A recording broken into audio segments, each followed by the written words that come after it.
आगे दो शेष जो बिल्स है उसको आगे नहीं बढ़ाने का मैं अनुरोध करता हूं। सभा की कार्रवाई कल दिनांक 18 अप्रैल 2026 को प्रातः 11 बजे तक के लिए स्थगित की जाती है।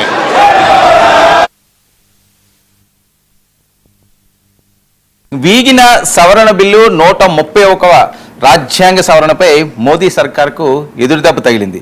ఇక అనుకూలం 278 ఓట్లు, ప్రతికూలం 211 ఓట్లు. వీగిపోయిన 131వ రాజ్యాంగ సవరణ బిల్లు పోలైన ఓట్ల సంఖ్య 489. ఆమోదానికి అవసరమైన ఓట్లు 326, అనుకూలంగా పడ్డ ఓట్లు 278 మాత్రమే. ఇక ఈ ఇష్యూపై మా ఢిల్లీ బ్యూరో చీఫ్ నవీన్ ప్రస్తుతం మనతో లైవ్ లో సిద్ధంగా ఉన్నారు. నవీన్ ని మరిన్న అప్డేట్ అడిగే ప్రయత్నం చేద్దాం. నవీన్,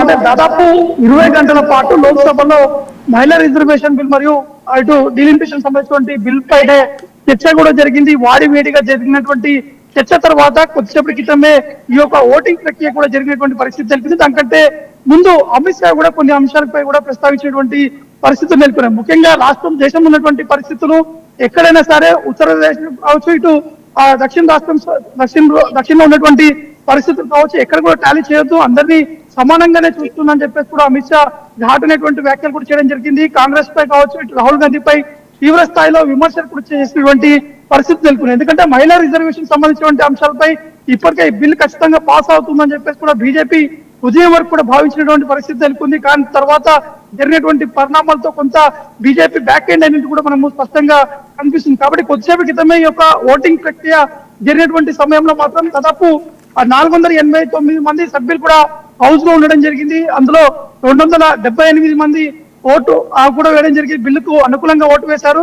211 మంది బిల్లుకు వ్యతిరేకంగా కూడా ఓటు వేసినటువంటి పరిస్థితి ఉంటుంది. కానీ విపక్ష పార్టీకి సంబంధించినటువంటి నేతలు మొదటి నుంచి స్పష్టంగా కూడా చెప్తున్నారు, మహిళా రిజర్వేషన్ సంబంధించినటువంటి ఆ బిల్లుకి పూర్తి స్థాయిలో కూడా మేము మద్దతు కూడా తెలుపుతున్నామని చెప్పేసి కూడా వారు చెప్పేటువంటి పరిస్థితి తెలుపుతుంది. కానీ దాంతో అటాచ్ చేసినటువంటి ఈ డీలిమిటేషన్ సంబంధించినటువంటి బిల్లు ఏదైతుందో దానికి పూర్తి స్థాయిలో మేము వ్యతిరేకిస్తున్నాం.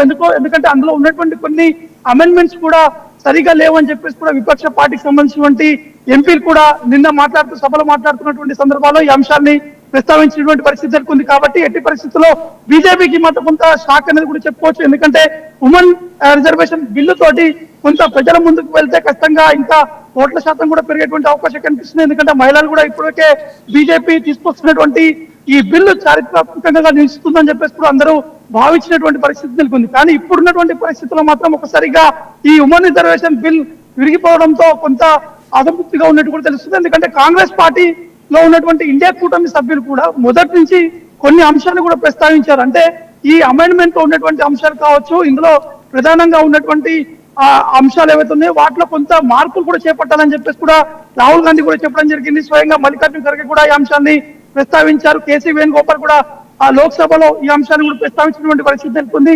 మిగతా సమాజ్వాదీ పార్టీకి సంబంధించినటువంటి కొంతమంది ఎంపీలు కూడా ఈ అంశాన్ని కూడా ప్రస్తావించినటువంటి పరిస్థితి నెలకొంది. కానీ బీజేపీ మాత్రం ఈ మహిళా రిజర్వేషన్ సంబంధించినటువంటి బిల్లు కావచ్చు, 33% సంబంధించినటువంటి బిల్లు రిజర్వేషన్ సంబంధించినటువంటి విషయాల్లో కూడా చాలా క్లారిటీగా ఉన్నామని చెప్పేసి కూడా చెప్పారు.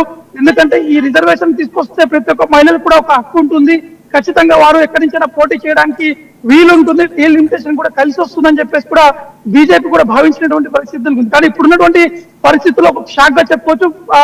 ఇదంతా ఓటింగ్ ప్రక్రియ ముగిసిన తర్వాత రేపు ఉదయంకి లోక్సభ కూడా వాయిదా కూడా పడడం జరిగింది. Varma, right, okay.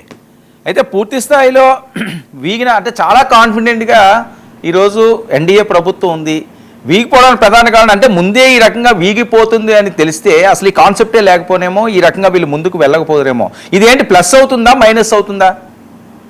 అంటే మనకి ఒకసారి అర్థం చేసుకుంటే మాత్రం ఖచ్చితంగా ఇది కొంత మేరకు బీజేపీకి ప్లస్ అవుతుందని చెప్పవచ్చు, మరోవైపు కాంగ్రెస్ కి కొంత మైనస్ అవుతుందని కూడా చెప్పవచ్చు. ఎందుకంటే అమిత్ షా చేసినటువంటి వ్యాఖ్యలు అంటే మహిళా రిజర్వేషన్ బిల్లుని మేము ప్రవేశపెట్టినప్పుడు ఇటు విపక్ష పార్టీ ఇండియా కూటమికి సంబంధించినటువంటి ఎంపీలు మద్దతు కూడా తెలపట్లేరు, ఖచ్చితంగా మహిళలకు వీరికి బుద్ధి చెప్తారనే విధంగా కూడా అమిత్ షా కామెంట్స్ కూడా చేశారు. అంటే దీని అన్ని అర్థం ఏంటిదంటే ఖచ్చితంగా బీజేపీ ఈ వచ్చేటువంటి ఈ జరుగుతున్నటువంటి 5 రాష్ట్రాల ఎన్నికలపైన కొంత ఫోకస్ కూడా పెట్టడం జరిగింది. అందులో దక్షిణాది రాష్ట్రాల్లో 2 రాష్ట్రాల్లో కూడా ఈ యొక్క ఎన్నిక కూడా జరుగుతున్నటువంటి పరిస్థితి నెలకొంది. ఈ నేపథ్యంలోనే ఆ రాష్ట్రంలో ఈ మహిళా రిజర్వేషన్ సంబంధించినటువంటి అంశాన్ని లేవనెత్తేటువంటి విధంగా కూడా ముందుకు వెళ్ళేటువంటి అవకాశం కనిపిస్తున్నాయి.